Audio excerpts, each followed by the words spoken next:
Good afternoon. This is your science video for Tuesday, March 30th. And so we're looking forward to getting through this chapter very soon. I think we have a test scheduled for the end of the week. I can't remember for sure, but I believe it is. Yes. Let's see. Science. Yes. Test 10 on Friday. And so we'll be working toward that. And we've got today, you have a couple of work text pages to do. It looks like, let me look at it really quickly, and let's see, today's Tuesday, so it looks like pages 167, 168, and you also have a quiz today. Hopefully you did the worksheets yesterday so you could study for the ones you needed to, at least you had those other ones done that were supposed to be done. And we'll go ahead and look at our work for today, starting on page 200. Excuse me. It looks like 254. And so 254, electromagnetic spectrum. Even though we can see light waves, there are many kinds of waves that we cannot see. Like light, these waves are electromagnetic waves, but light is the only type that is visible to the human eye. Electromagnetic waves come from the sun and other sources. All electromagnetic waves travel at the same speed, but they have different wavelengths and frequencies. Electromagnetic waves can be arranged in order of their wavelengths. The arrangement is called the electromagnetic spectrum. Light waves have a specific wavelength and frequency. Other electromagnetic waves have shorter wavelengths and higher frequencies, or longer wavelengths and lower frequencies. Longer wavelengths. So radio waves are the longest kind of electromagnetic wave. Radio waves carry energy that is used for radio and television broadcasting. Now, that is not through cable, by the way, so that's a little bit different. It's the one that you would get if you have an antenna, or I don't know if no, streaming wouldn't be the same thing. But anyway, they carry radio waves carry energy that is used for radio and television broadcasting. Sound information is added to radio waves by changing either the frequency or the amplitude of the wave. So antennas pick up radio waves from the air and send them through wires to the radio. The radio then changes the radio waves into sound. Radio waves are not used just for radios, though. Garage door openers and baby monitors also use radio waves. Even wildlife tracking collars use them. The waves help track the location of wild animals. There are a lot of things that use them these days. Microwaves have a shorter wavelength than radio waves do. Microwave ovens use microwaves to cook and reheat food. Cellular microwave phones also use microwaves. I've seen the video where they use the cell phone to pop popcorn. Here's one that I'm going to show you right now. You can watch it.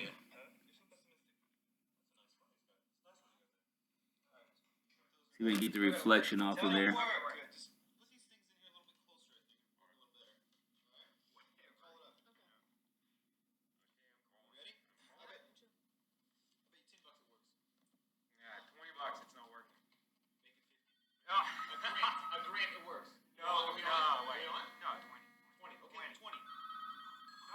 It's gonna work. Give it a second. Here it goes.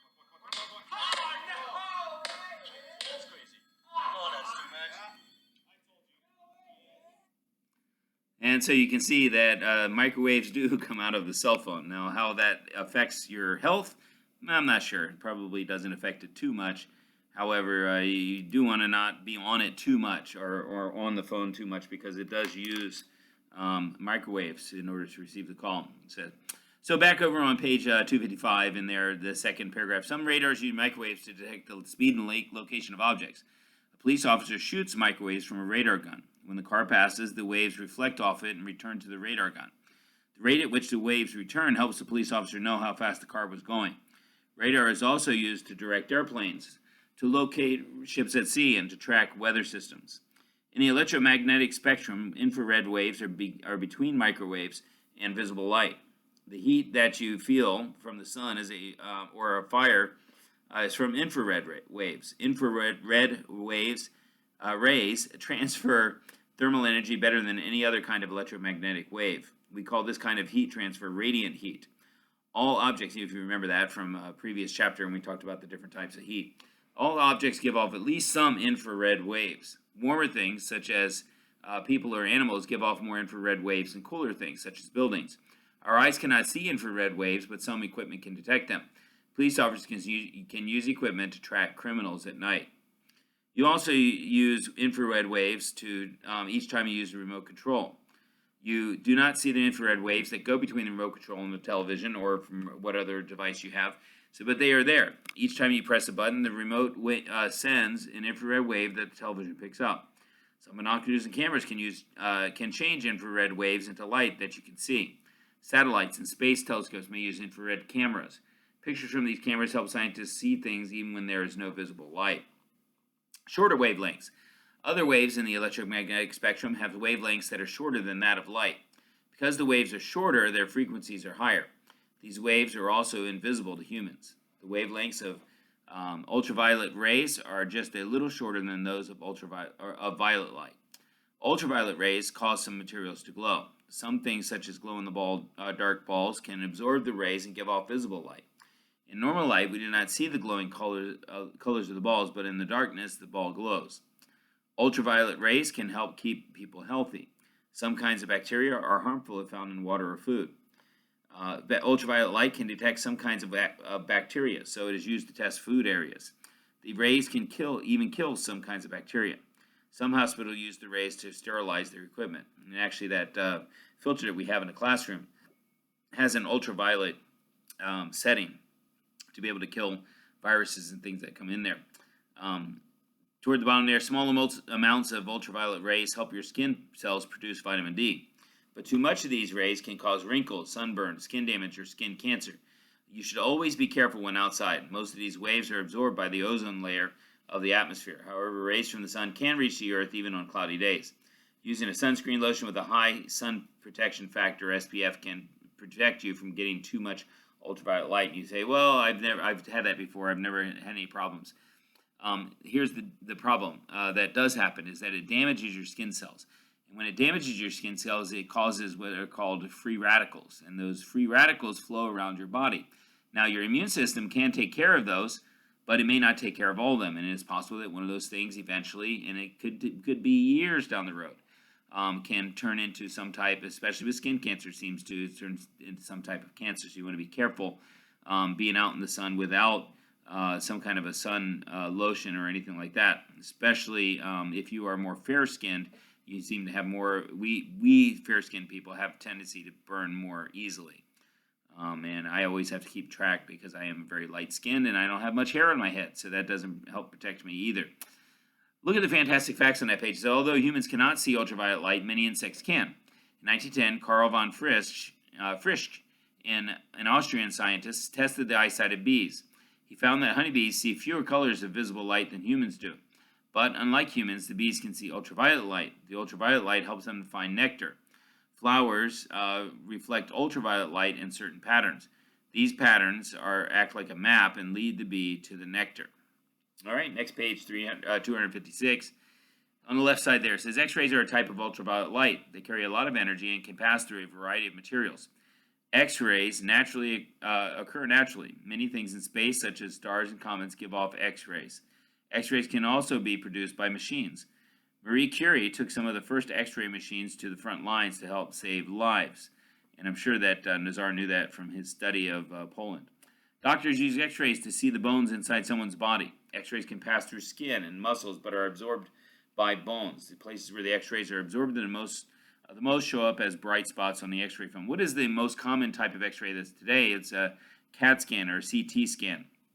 And it uses a different type of ray, but it can give a little bit more detail for it. It says too much exposure to X-rays can cause cancer. That's why dentists and doctors use special coverings to protect the parts of the body that are not being X-rayed. Early X-ray scientists, as well as those who used X-rays, did not know of these dangers. In fact, Marie Curie eventually died from overexposure to X-rays. For a long time, X-rays have been used on pieces of art. Historians can use X-rays to see whether a painting was painted on top of an earlier one. Sometimes an old canvas was reused in order to save money.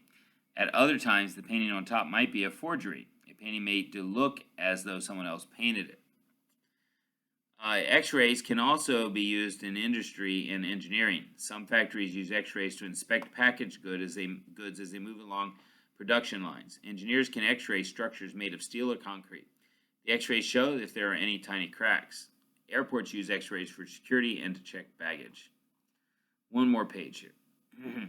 The shortest waves in the electromagnetic spectrum are called gamma rays. The sun and other stars produce gamma rays. Gamma rays are very powerful and can cause serious illnesses.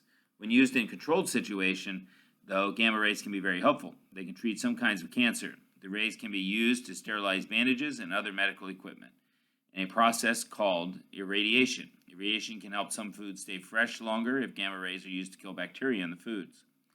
God has given people the command to learn about electromagnetic energy as well as the minds to do so.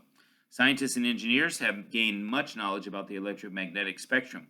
They have learned to use nearly the entire spectrum to benefit people. As we learn how people, plants, and animals use these energies of light, we can glorify God for his infinite wisdom and creativity. Well, that's it. I'll give you a secret word here. Let's see. Let's go ahead and pick. I know some of you are making suggestions here, and some of you are just saying, hurry up, Mr. Jones.